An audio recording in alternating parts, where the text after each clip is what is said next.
Hello students, welcome back to Guruji Uttarakhandi. दोस्तों, जैसे कि आप जानते हैं, हम आप लोगों को यूके ट्रिपल एससी की प्रयोगशाला सहायक एग्ज़ाम की तैयारी करा रहे हैं।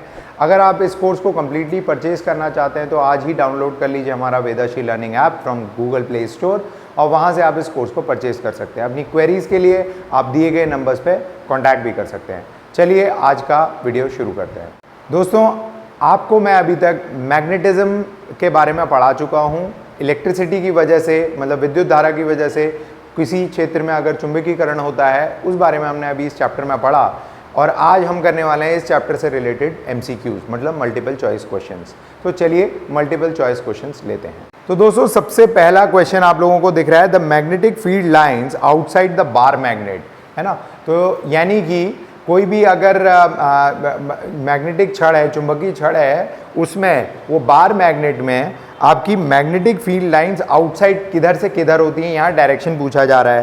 तो इसमें है हमारे ऑप्शन में originate from the south pole and ends at north pole, या फिर originates from the north pole and ends at south pole, ends at its east pole, and originates from north pole and ends at its south pole, originates from south pole और and ends at west pole। तो देखिए यहाँ पर हमारे चार option है। चार option में से हमारा, देखिए सिंपली हमें बस इतना याद रखना है, आप लोगों को ध्यान में होगा कि एक बार मैग्नेट होता है, उसका नॉर्थ पोल ये है, साउथ पोल ये है। तो जो हमारी मैग्नेटिक फील्ड लाइंस हैं, ठीक है, जो क्षेत्र रेखाएं हैं, चुंबकीय क्षेत्र रेखाएं, वो कहाँ से कहाँ starts from north and ends at south, ठीक है। तो हमारा ऑप्शन नंबर सी जो होता है वो हमारा यहाँ पर करेक्ट हो जाएगा। अब यहाँ पर ईस्ट और वेस्ट पोल तो आप वैसे ही भूल जाओ, क्योंकि हमारा जो मैग्नेट है उसमें ईस्ट और वेस्ट पोल तो हम लोग कुछ नहीं मान के चलते हैं। आप चाहें तो इनको डायरेक्शंस में दे सकते हैं, बट यहाँ पर सिर्फ नॉर्थ पोल और साउथ पोल की ही बात होती है, इसके अलावा और कोई बात नहीं होती है, ठीक है। अब इसके आगे हम समझ लेते हैं हमारा अगला क्वेश्चन। अगला क्वेश्चन हमारा कह रहा है, the north pole of the earth's magnet is in the, ठीक है, जो अर्थ का मैग्नेट है हमारा, ठीक है, उसका जो नॉर्थ पोल है वो बेसिकली अर्थ मैग्नेट, वो नॉर्थ पोल किस दिशा में होता है एक्चुअल में, ठीक है। तो यहाँ पर है हमारा ज्योग्राफिकल साउथ, मतलब जो हमारा ध्रुव है, उत्तरी ध्रुव है किसका, अर्थ के मैग्नेट का, मतलब हमारी पृथ्वी का जो चुंबक है उसका उत्तरी ध्रुव एक्चुअल में किधर को होता है। तो ज्योग्राफिकल साउथ की तरफ होता है, ज्योग्राफिकल ईस्ट की तरफ होता है, या वेस्ट की तरफ होता है, नॉर्थ की तरफ होता है ना। तो ये ध्यान रखिए, जो हमारी अर्थ है उसका जो ज्योग्राफिकल साउथ है, ठीक है, उसका जो ज्योग्राफिकल साउथ है वो हमारे अर्थ के मैग्नेट का क्या हो जाएगा, नॉर्थ। अगर ये है तो अर्थ के मैग्नेट का वो नॉर्थ होता है, ठीक है। तो बेसिकली हम लोग, हमारा जो कंपास होता है वो तो इस तरीके से कैलिब्रेटेड होता है कि नॉर्थ की तरफ डायरेक्ट करता है ना। लेकिन एक्चुअल में जो ज्योग्राफिकल साउथ होता है, तो ज्योग्राफिकल साउथ है वो कौन सा साउथ है, वो हमारे अर्थ मैग्नेट का नॉर्थ होता है, ठीक है। तो हमारा जो आंसर ए है, यहाँ पर आंसर ए सेकंड क्वेश्चन में, ये हमारा करेक्ट हो जाएगा, राइट। चलते हैं अगला क्वेश्चन लेते हैं। देखिए अगला क्वेश्चन है, a soft iron bar is inserted inside the current carrying solenoid, मतलब एक लोहे की छड़ को एक सोलोनॉइड, जो हमारा परिनालिका होती है, उस परिनालिका के अंदर जो सोलोनॉइड होता है, ठीक है, इस सोलोनॉइड के अंदर एक लोहे की छड़ डाल दी गई है। तो यहाँ पर पूछा गया है, तो मैग्नेटिक फील्ड है, जो चुंबकीय क्षेत्र है, वो सोलोनॉइड के अंदर, परिनालिका के अंदर बढ़ेगा कि घटेगा। यहाँ पर ऑप्शंस में हमारे पास हैं कि क्या वो डिक्रीज हो गया, will decrease, will increase, will become zero, और विल रिमेन सेम। तो देखिए यहाँ पर एक चीज़ ध्यान रखिए, क्योंकि जो लोहे की छड़ है वो अपने आप में क्या होगी, जैसे ही वो करंट के बीच में जाएगी तो वो भी क्या हो जाएगी, हमें पता है करंट की वजह से चीज़ें मैग्नेटाइज हो जाती हैं। जब ये भी अपने आप में एक चुंबक की तरह काम करने लग जाएगा तो इसके भी आसपास क्या होगा, एक चुंबकीय क्षेत्र बन जाएगा। और यहाँ पर हमारा जो सोलोनॉइड है, इसके आसपास भी चुंबकीय क्षेत्र बना हुआ है। तो जब हम इसे इंसर्ट करेंगे तो इसमें म्यूचुअल इंडक्शन की वजह से जो इलेक्ट्रिक करंट बहेगा, इसकी वजह से चुंबकीय करंट जो होगा, तो इसका एक अपना मैग्नेटिक फील्ड बन जाएगा। तो यहाँ पर सोलोनॉइड के अंदर, परिनालिका के अंदर, अंदरूनी भाग में जो मैग्नेटिक फील्ड है वो हमारा क्या करेगा, will increase, it will increase, वो बढ़ जाएगा, क्योंकि कुछ तो सोलोनॉइड की वजह से है, कुछ उस छड़ में होने वाले इंडक्शन की वजह से है, ठीक है। तो यहाँ पर हमारा जो आंसर है पिछले वाले क्वेश्चन का, वो है बी आंसर हो जाएगा, विल इंक्रीज, ये बढ़ेगा, ठीक है। अगला क्वेश्चन है हमारा, a current carrying conductor is held exactly in vertical direction in order to produce a clockwise magnetic field around the conductor should pass the current should pass in the conductor. ठीक है, अब ये आपको देखिए कौन सा रूल लगेगा, आप अगर फटाक से रिकॉल करें, हमें क्या निकालना है। देखिए एक स्ट्रेट वायर में हमें पता है कैसे होती है। एक स्ट्रेट वायर के आसपास ऐसे वृत्ताकार के रूप में क्या आता है, हमारी जो मैग्नेटिक फील्ड होती है वो बनती है वृत्ताकार। अब वृत्ताकार में क्या हो सकता है, क्लॉकवाइज एंटी क्लॉकवाइज, मतलब घड़ी की दिशा में, घड़ी की उल्टी दिशा में। ठीक है, तो ये हम कैसे पता करते हैं, अगर आपको याद होगा ये हमारा रूल कौन सा है, thumb rule, right hand thumb rule. तो राइट हैंड थंब रूल क्या कहता है कि इसमें अब ये कह रहा है कि क्लॉकवाइज डायरेक्शन में होनी है। तो क्लॉकवाइज डायरेक्शन कौन सी हुई, क्लॉकवाइज डायरेक्शन मतलब ऐसे दाएं से घूम के बाएं की तरफ। ठीक है, अगर इस डायरेक्शन में होना हुआ, ठीक है, इस डायरेक्शन, ये क्लॉकवाइज डायरेक्शन है, हम हमेशा ऊपर से देखेंगे इसे। तो क्लॉकवाइज डायरेक्शन में ये हमारी आई है, इसको हम ऊपर से देख रहे हैं, तो क्लॉकवाइज डायरेक्शन हमारा ऐसे हुआ। तो क्लॉकवाइज डायरेक्शन में अगर हमारी मैग्नेटिक फील्ड आनी है तो क्लॉकवाइज डायरेक्शन कैसे होगा, ऐसे होगा। ठीक है, ना कि ऐसे। ऐसे में क्या हो जाएगा, एंटी क्लॉक हो जाएगा। ऐसे में क्लॉकवाइज मतलब घड़ी की उल्टी दिशा है, घड़ी की सीधी दिशा। तो इसके लिए हमारा जो करंट है वो कहाँ से जाना चाहिए, ऊपर से नीचे, मतलब ये कहाँ को जा रहा है, अंगूठा मेरा ऊपर से नीचे की तरफ। तो यहाँ पर हमारा जो ऑप्शन है फ्रॉम टॉप टू बॉटम, तो आंसर ए हमारा क्या हो जाएगा, from top to bottom. Top to bottom मतलब ऊपर से नीचे की ओर हमारी क्या होगी, करंट की फ्लो होने की दिशा होनी चाहिए। ठीक है, direction of flow of current, right. ठीक है दोस्तों, अगला क्वेश्चन हमारा है। अगला क्वेश्चन में हमसे पूछा गया है कि एक हमारा पॉजिटिव चार्ज, एक पॉजिटिव चार्ज है, वो हमारा किस डायरेक्शन में, it is moving towards a person. ठीक है, तो direction of magnetic field lines. ठीक है, एक पॉजिटिव चार्ज हमारी तरफ अगर आ रहा है तो यानी कि direction of flow of current हमारी तरफ को अगर है, ठीक है, हमारी तरफ को अगर है, तो हमें बताना है कि जो मैग्नेटिक फील्ड किस डायरेक्शन में होगा। तो आप अंगूठे को अगर अपनी तरफ को डायरेक्ट करोगे तो आपकी उंगलियां, देखिए अगर मैं कैमरे की तरफ को करूं तो अंगूठा आपकी तरफ है और उंगलियां इस तरफ हैं। ठीक है, तो यानी कि ये कौन सी, घड़ी की उल्टी दिशा हो गई। तो हमारा सीधे सीधे जो आंसर हो जाएगा वो आंसर बी हो जाएगा। क्वेश्चन नंबर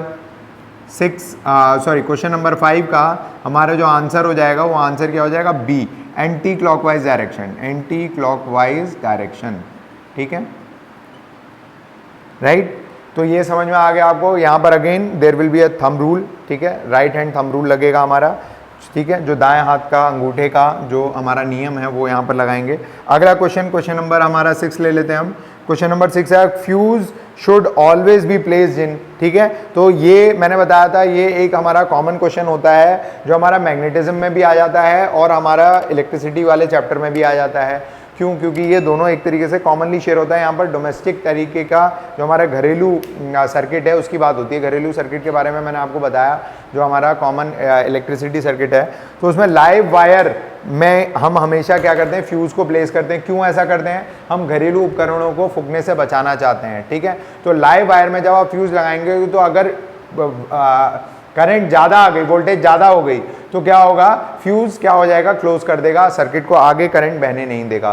तो हमारे जितने भी उपकरण हैं वो बच जाएंगे। तो फ्यूज़ को हमेशा कहाँ लगाते हैं हम हमेशा लाइव तार पे लगाते हैं। ठीक है, लाइव वायर पे लगाते हैं। ठीक है, राइट, मेन सर्किट के लाइव वायर में लगाएंगे। राइट, इसको हम न्यूट्रल में नहीं लगाते, अर्थ वायर में नहीं लगाते हैं, लाइव वायर और न्यूट्रल वायर के साथ नहीं लगाते, सीधे लाइव वायर पे लगाते हैं। ठीक है, जैसे आपने देखा होगा फ्यूज़ की जगह एमसीबी आजकल आ गई है, एमसीबी ट्रिप हो जाती है ना, तो वही चीज़ यहाँ पर बात हो रही है। तो हमारे लाइव जो होती है उसी लाइव वायर में ही ये कनेक्शन किया जाता है। ठीक है, अगला क्वेश्चन लेते हैं। The shape of the magnetic field lines produce by a current carrying conductor, मतलब हमें वो आकार बताना है, विद्युत चंबकीय जो क्षेत्र रेखाएं हैं उनका आकार बताना है करंट कैरिंग कंडक्टर आर। ठीक है, कैसे होते हैं। ठीक है, तो करंट कैरिंग कंडक्टर में हमेशा किस तरीके की बनती हैं हमारी, जो कोई भी है। अब देखो, हम अगर सीधी तार की बात करें तो आपको पता है कैसी बनती है, गोल गोल बनती है ना। ठीक है, वृत्ताकार बनती हैं।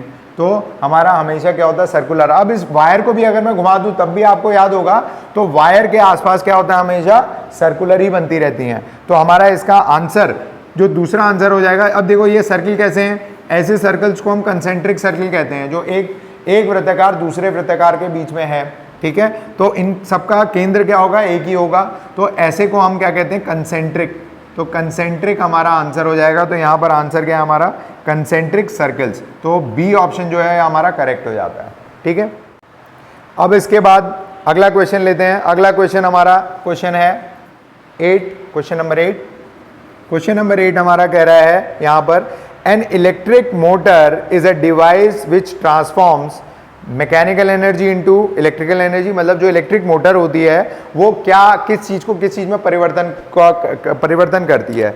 तो mechanical energy into electrical energy, electrical energy into mechanical energy, kinetic energy into potential, electrical energy into potential. तो भाई सीधी सी बात है, हमें मोटर के बारे में पता था। मोटर से क्या होता है हमारा, हमारी जो इलेक्ट्रिकल एनर्जी है वो मैकेनिकल में कन्वर्ट होती है, मतलब विद्युत ऊर्जा यांत्रिकी ऊर्जा में कन्वर्ट होती है। तो यहाँ पर हमारा आंसर हो गया आंसर बी, ठीक है।